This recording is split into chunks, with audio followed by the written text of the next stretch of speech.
What's up, guys? If you're not subscribed, please subscribe. Also, please smash that like button on the video and enjoy the show.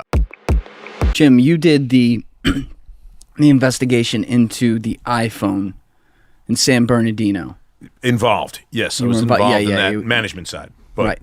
But so, can you give the background on that real quick for people who aren't remembering that? It was San Bernardino killings, right? I mean, I don't know if we could bring it up, the terrorist killings I remember. on the road, whatever. So, can you, Stephen, right? Yeah. Stephen, can you throw the long story short is there's two things that happened there.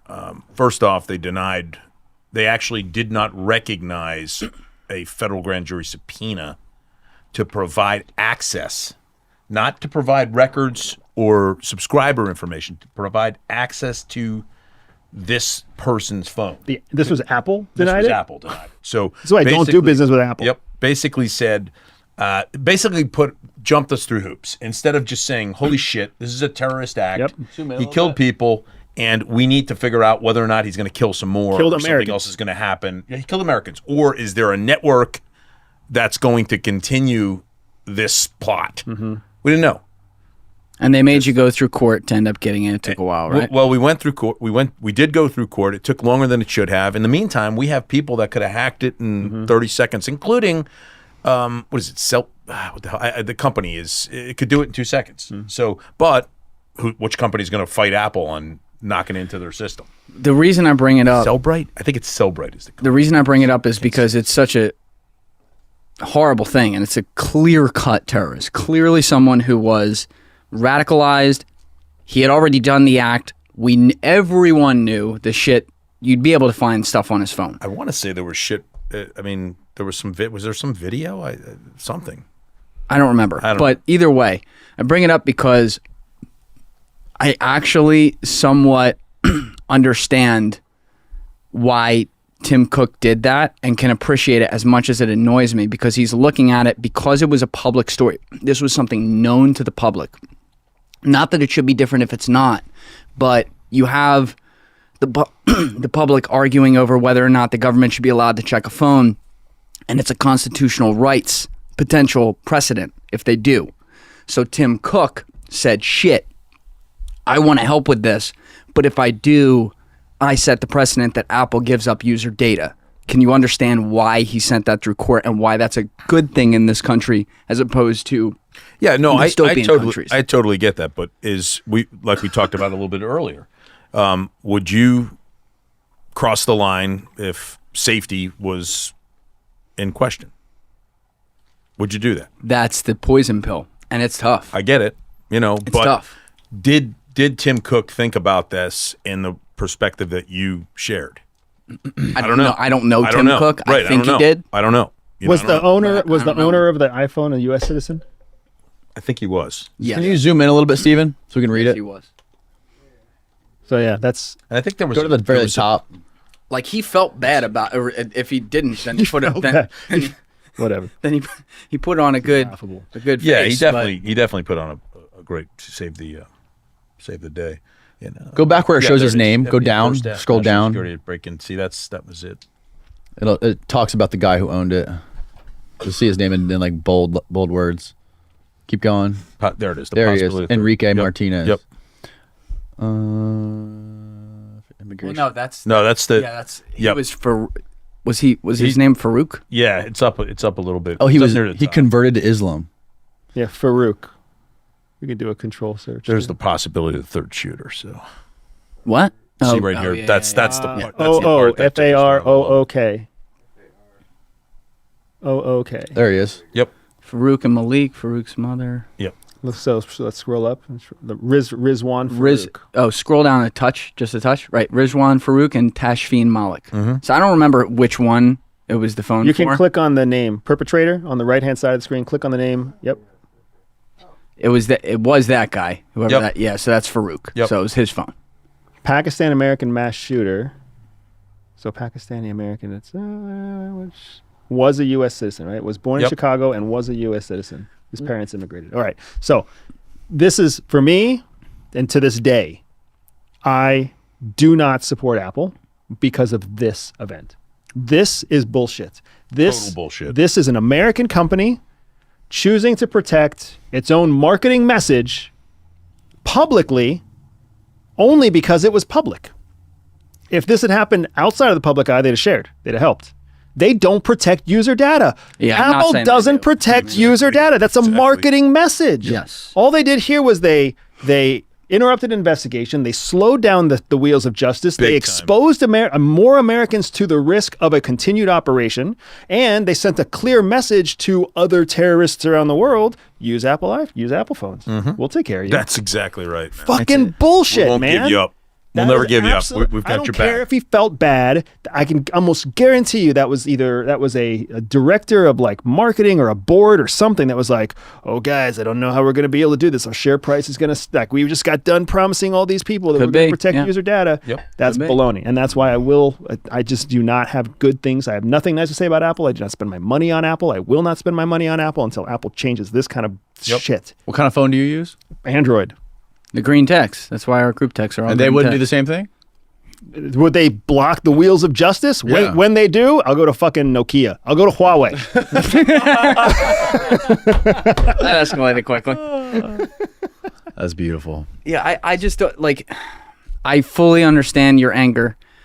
Maybe, I don't know that this is a good parallel, but like, I completely agree with you that behind the scenes they're passing shit like this all the time. Oh my but the God. public doesn't know about it, so they're like, okay. But when the public does know about it, now it's something that is I'm going to make up a word here, but precedentable in court. So, would you rather? I don't know this is a good parallel, but would you rather see the serial killer kill 8 people or 10 if you had the choice? Well, obviously. Right, and it's a bad one for this because we are talking about a literal serial killer that they're protecting on this end. So I recognize that, but like the precedent publicly, I get where they're doing that because at least this is admissible in court. The other ones we're never going to find out about, and they just trample. I mean, you've seen it with what Snowden exposed. They just do it behind the scenes, and it might be illegal, but they find a legalese way with the powers or branches against it. What is your right to privacy? How does, in the eyes of the law, what is an individual's right to privacy when they are being investigated for a crime? Once they or actively in the process of committing a terrorist act. But what is what's the answer? Like if I'm arrested right now on suspicion of drug charges, what privacy rights do I have that the investigation cannot penetrate? I don't think as part of this investigation. I don't think anything. There's none, right? You could do. Yeah, I mean, some things you're gonna have to get a subpoena, but that's turn around Because in 2 seconds. any place you don't there's have evidence. Apple fighting you back. Any place there's evidence, It's the law should be able to reach into those places where there's evidence. absolutely Yeah. So free reign. I feel like this is your unprecedentable or whatever it is, right? Your made up word. Yeah. The precedent, the whole argument about precedence is wrong here, because if an American citizen breaks an American law, if anybody breaks an American law, then it is the right of that person to be proven guilty or innocent in a court of their peers, which means any and all evidence that's available should be brought to bear. Not if it breaks, I'm just saying technically, not if it breaks constitutional code to do it. As an example. That's what we just said. There's no privacy law that applies to the person who's being investigated. That's right. It's evidence. Your privacy can't block access that to true? evidence. If we're actively listening to your phone, we've got a different standard. Because you're Title not III. breaking the law right now. Right. But and that's a whole other process. But if you go out, if you two go outside and start shooting people, and I can get to your phone to make sure that you're not going to shoot the next, or how you're talking, where you're going next. Right, that's very different. We need to get that. So you're saying if you have already provably beyond a reasonable doubt with full evidence committed the crime, you now no longer have those rights? Nope. As soon as you are under suspicion of a criminal act. Well, see, now hold on a second. That's not right. Technically, we live in a world where if you catch a serial killer and the cop breaks the law to do it with something that is not probable cause, they have to be let go. So search and seizure. What's one exception to search and seizure? I don't know. What is it? Emergent circumstances. So without that ability to do that, you're not violating the Fourth Amendment, search and seizure amendment, but you're saying this is a problem. We could have further death and destruction. It is an emerging problem that we were not previously aware of until this moment. That's I got you. bottom line. Even with regards to an utterance during somebody's dying and they say, I fucking killed that person, right? You can now use that piece, or Danny killed that person. And that's a good thing, man. That's a good thing, because if Dick Von Dyke walks in and he's like, you beat my child in the backyard yesterday, and you were like, I did not beat your child. And he comes in with a police officer. The police officer's like, we got to investigate you to prove your guilt or your innocence. As soon as you say, okay, that's cool, but you can't look at my phone. There could be evidence on the phone that protects you from the charges being presented to you. So a truly innocent person of a crime is like, have anything you want. The only people who have something to hide are the people who are guilty. Real quick, to all my Discord people out there, the Julian Dorey Discord is officially live. I put the link down in the description below. So go hit that, join the community, and say what's up. There's all kinds of features in there, and I look forward to hearing from you guys. Let's get it popping. Now, second question, because this is what Americans are really afraid of. They're really afraid if somebody comes in and accuses you of stealing from them, you say, I didn't steal from you, here's my phone, and then in reviewing the phone, the police officer sees that you might be embezzling money from your business, from your job.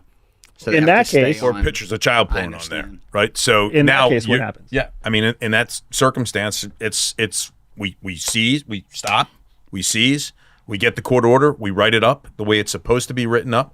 We look and we go forward with the same predication with regards to the rights of that person. So now we've got to read the Miranda rights. Maybe it's not about the embezzlement or the theft. Maybe it is about you're actively, taking child porn pictures and sending them around. We'll make you aware of it, but it doesn't mean that you're off the hook, because now if we grab that phone, start just searching through it, start charging on it, probably not. It's going to be a problem, but it's probably not going to happen overnight. It's going to take a while. So now the charges, that's what American people are really afraid of. What they're afraid of is that if their privacy is looked into, something's going to come up. They're breaking some rule and they're going to get caught. Right.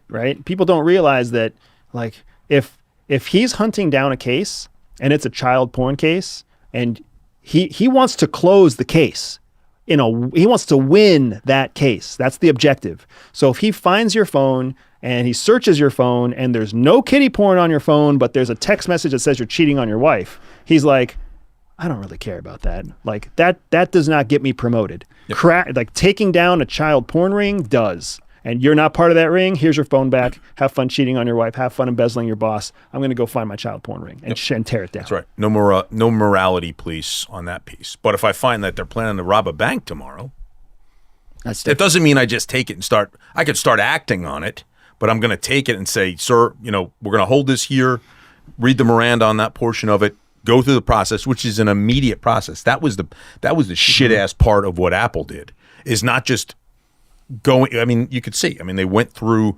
iterations of court visits and subpoena and court order issues, and they still were like, meh. And in the meantime, we could have cracked that phone. Was cracked in 2 seconds. I think we might have cracked it. I mean, we might have been in, but just waiting. What were those conversations like? You guys hop on a conference call with Tim Cook, or because you guys were obviously very frustrated. General counsel gets involved and just distracts and diverts and deflects, because that person's listening to the boss. He's listening to the guy who is the guy. Right. So it's lawyers talking, basically. Lawyers talking, basically. But in the meantime, he's got a board to deal with, right? So again, just what we're talking about. That board is putting pressure on that CEO. So the decisions he made, which I'm sure he regrets at this point, they're on his back, and the board just says, what an idiot you are, or great job. Thank you for watching the video, guys. Please hit that subscribe button and check out this clip's full podcast episode by clicking here or in the description below.